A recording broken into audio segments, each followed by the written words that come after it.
A Haywood County teenager survived a close call at Daytona International Speedway. The grandstand where she sat for Saturday's NASCAR race was sprayed with debris from a huge wreck. News 13's Frank Kracher got a chance to talk with Caroline Morris today. She is no newcomer to NASCAR. She certainly isn't, Larry. Caroline is a Haywood Christian Academy 16-year-old who was down in Florida with family for what was already her fourth Daytona 500 weekend, and it is safe to say she will never forget number 4. And a terrible crash coming to the finish. The frantic 911 calls from fans. We need help. Big time quick. Most never saw it coming. It happened so quick. I saw Kyle Larson's car just ran up against the fence, and this tire flew up and hit the guy that's 2 rows and 4 seats over from me. In the middle of it all was Caroline Morris, who simply reacted. I just saw it flying towards me, and I put my arm up in defense, and if I hadn't have done that, it probably would have went straight to my face. Today she shows us dozens of photos her father shot right after the wreck. Crazy. Weird.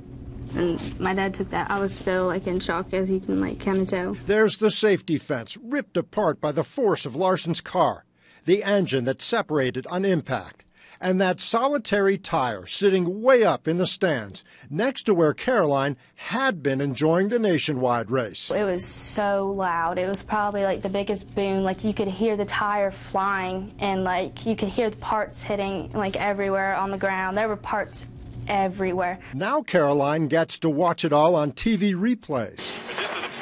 And it's just crazy that I was actually there and I actually got to witness it, and actually that I actually was injured. It's just unreal. What luckily turned out to be a minor injury from a stray lug nut, a few cuts and bruises already fading, but not the memory and the reality of being a NASCAR fan. There's a risk sitting at the start and finish line.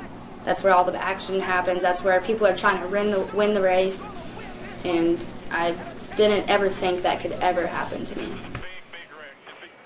A total of 32 people were injured on Saturday. 7 are still hospitalized in Daytona tonight in stable condition.